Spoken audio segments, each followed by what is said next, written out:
What if your own mind turned against you? And every waking moment was haunted by terrifying, intrusive what ifs, like losing control and hurting the people you love most. I lived that nightmare.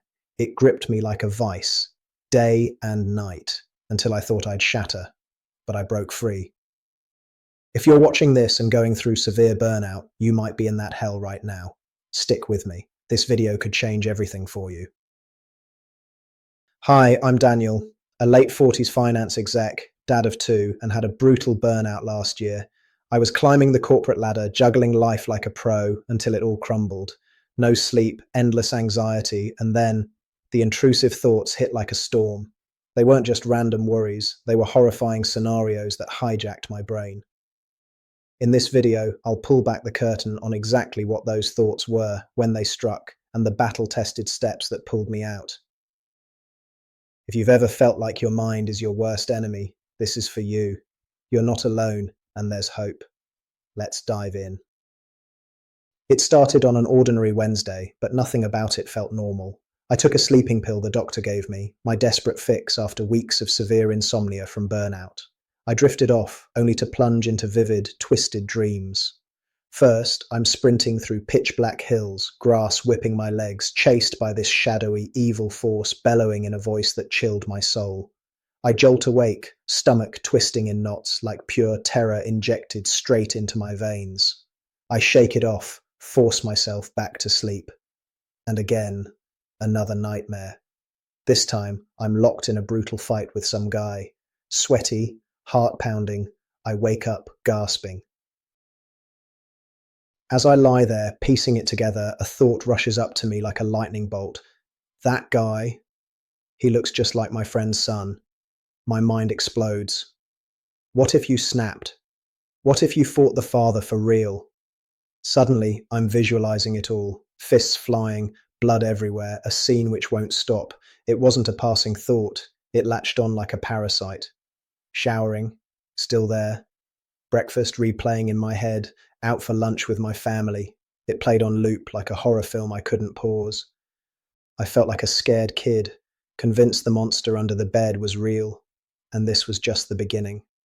Those first thoughts clung for days, fading just enough for my brain to pivot to something even darker. What if you lose your mind and hurt your own family or friends?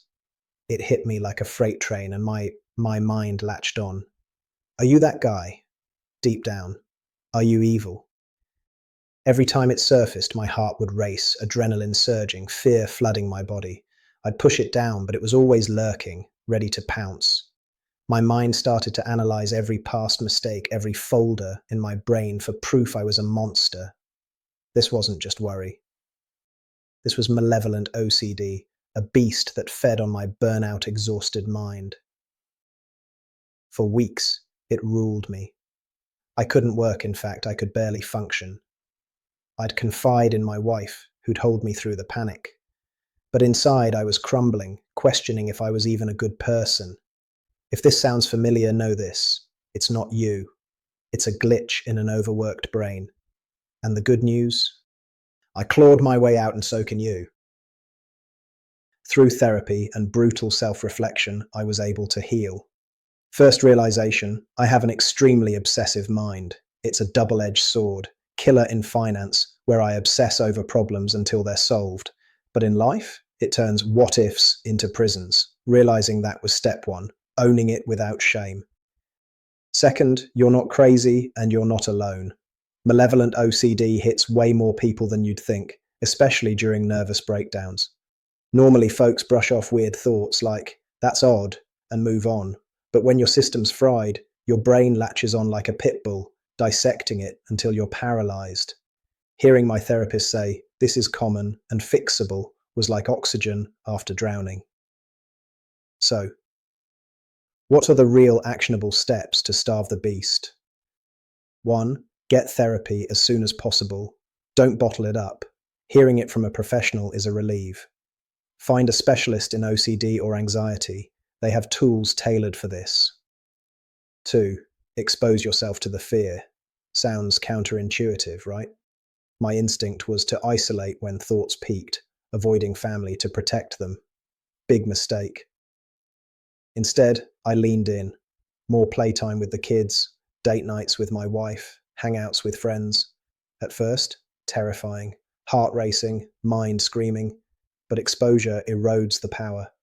Over several months, the thoughts faded from roars to whispers, then silence. 3. Build daily mindfulness habits. I was never into mindfulness, but this is essential to rewire your brain to deal differently with anxiety, stress, and emotions. Guided meditation and muscle relaxation helped me with my anxiety and calm down. Another very strong method I also used was to sit with your anxiety and thoughts. Pick a time on the day you feel most safe, let the thoughts come, don't block, and observe how your body and mind respond from a place of curiosity.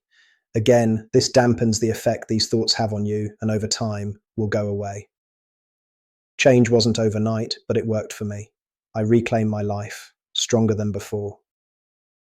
If intrusive thoughts are gripping you during burnout, know this: you're not broken. This is beatable. Face those fears head on, seek help, and don't alter your life around them. That's how you win. If this resonates, please like, subscribe, and leave a comment. With your help, we are building a community to support each other in our recovery by sharing experiences and mental health hacks. Thanks for watching, and see you in the next video.